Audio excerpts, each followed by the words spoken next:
Okay, I'm just going to show you a glimpse into a piece of software called Isotope RX6 Advanced. Okay, so made by a company called Isotope, and RX6 is their latest version of a piece of software that's been around for a few years, and it's primarily used for noise reduction or for taking unwanted sounds out of recordings. Okay. Anyway, I've got a few clips here that we could just have a look at. Okay, so this first one here, audio for cleaning. Okay, I'm just going to play a bit for you. Okay, now it might look a bit strange. So if you see down here, we've got this little slider that cuts between a spectogram view and a waveform, a traditional waveform view. So you're used to seeing something like You this. care about is getting naive college students to work minimum wage jobs. Yes. I guess so. Do you want one? Nah, sorry. I said I'd meet the boss in a few, but I'll catch up with you later. Okay, so why would you want to use a spectrogram, and why would that be more useful when you're doing noise reduction or noise removal type of work? Well, first of all, I'm just going to zoom in a little bit. You can see, and like was mentioned in the previous videos, that there's a couple of scales going on here, okay? And you can see over here it says dB. So decibels refers to loudness when we're talking to audio, okay? Or to do with amplitude. And the brighter this spectrum is, or that this screen is, means that the more noise is present. So you could see like right here. Sorry, I said I'd meet the boss in a few.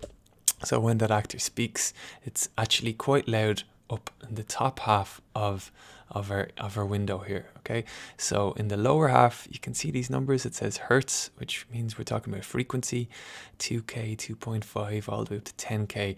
Now if you remember, the human auditory spectrum ranges from roughly 20 hertz to roughly 20,000 hertz, or 20 kilohertz. Okay, so this is where higher frequencies live in this view, and this is where lower frequencies live. Okay, so what is happening with this recording? It was badly recorded, and this is a piece of audio from a student film from a couple of years ago. So it was badly recorded for a few reasons. Okay, but first of all, there's a lot of broadband noise, and when I say broadband noise, what I mean is that there's sound or noise that's occupying the whole spectrum essentially. Okay, and just have a quick contrast. Here's another clip that was recorded in a booth, in a sound booth. Okay, so you can see there's lots of dark spaces here as well. Okay, so again, I'm just going to play a little bit. Have a gorgeous girlfriend, who would then be my wife. Okay, so a lot nicer, cleaner recording here, but let's just jump back here for a second. Okay, so one of the problems of this group was that they probably had the microphone too far away from their talent, or from the people speaking, but also there was a lot of environmental or room noise going on. And I can tell that because, say, even looking here, you can see these straight lines going across. Let's just see what's going on when we listen to this bit. Yes. Okay, so there's some kind of machinery, maybe computing, maybe like air conditioning, something like that going on. Okay, so the good thing about the spectrogram view is that it allows us to see offending frequencies or offending noises, and where they sit on this spectrum. Okay, so again, the other things you'd be starting to get familiar with is that when people speak, it looks something like this. All they care about is getting naive college students. Okay, so you can see that there's all these little lines that make up. So as this actor says, All they care.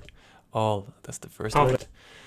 Okay, you can see that there's all these different lines at different frequencies. Okay, and I'm gonna cut back over to this one. It's a bit more clear and a bit more obvious. So I'm gonna zoom in here. Okay, so Have a gorgeous girlfriend. okay, so I say here Girlfriend. girlfriend. Okay, you can see that, and do you see now when I hover this mouse anywhere over here? Just keep an eye on down here, this little cursor section. Okay, so say girlfriend, the lowest frequency is in and around, say, the 110, 115 hertz. Okay, so I'm just moving it around there. Then the next line is roughly a multiple of that. So the fundamental frequency, or the lowest one, multiplied by 2, roughly. And then the next one roughly multiplied by 3, by 4, etc. Okay, so any complex sounds including the human voice or musical instruments making sound, generally are made up of fundamental frequencies and harmonics or overtones, okay, or other frequencies that are higher up the frequency spectrum, okay. So Have a gorgeous girlfriend, you can see that all the lines of dialogue look something similar. who would then be my wife, and we would have 3 kids together. That's what the traditional definition of a real man is, yes? Okay. I'm back in here. Okay, so you can see there's something similar here, but it's not as clearly defined here because there's a lot of that environmental or noise from the room is kind of muddying up the whole recording. Okay, and now let's look at another one. This is another fairly badly recorded interview from a documentary. Okay, And then a second-hand pair on hire purchase. There have been on hire purchase in sounds around the Okay, so again, you can see things like this. This doesn't look like the rest of the lines of dialogue or the interview of the human voice. So automatically when you're going to clean up pieces of audio, you might be looking for things like this. So this is something like a lip smack. So a let's just see. second You could hear that.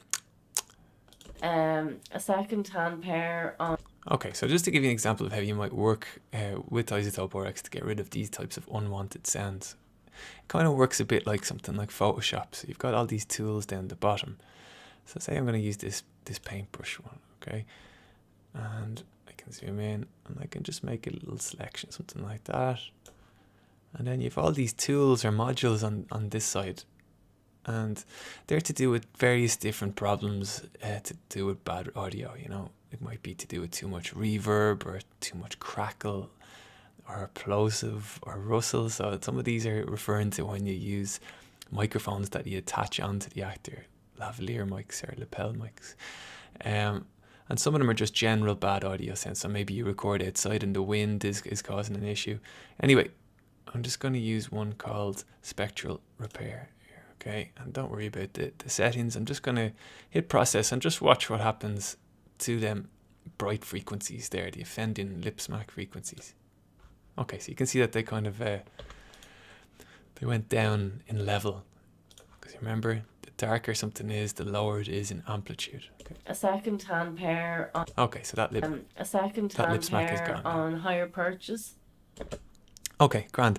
And just to show you again another general tool and Isotope RX is kind of become an essential tool for audio post-production. So for anyone that's working in the world of video or film, even with the best audio people working on location sound, recording the sound on the set, there'll still often be problems and stuff that you'll need to clean up. So it's becoming a kind of an essential tool that you can use with your digital audio workstation, whether it's Reaper or Pro Tools or whatever. Now, we only have one instance of this in the college, and it's in one of the video edit suites. So you might be able to use this with your AV modules. We won't be using it in our weekly workshops in sound design, but if any of you want to go through this in more detail, I mean, to go through the modules and to see how you could use it, say perhaps with Adobe Premiere or whatever your video editor is, then ask and we can go over that, okay? Anyway, I'm just going to use a generic cleanup tool now. So I just made a little selection. Let's just listen one more time. All they care about is getting naive college students to... Okay, and I'm going to use this dialogue isolate. And again, I'm not going to mess with the settings for now. I'm just going to hit process. Okay, and already you can see it's darkened up a lot of it. It's used intelligent algorithms to kind of guess what would be human voice. What will that look like? And again, you can see that the human voice generally will occupy mostly this part of the human spectrum, or sorry, the auditory spectrum. There's no very high frequencies present generally, and the very lowest ones, say between 0 and 100 hertz, aren't too present either, if at all. Okay, so let's listen to that. All they care about is getting naive college students to work minimum wage jobs. All they care... Okay, so there's still issues there, but it's a lot better. Anyway, that's just to give you a little insight into a practical use of a spectrum or spectogram based audio tool.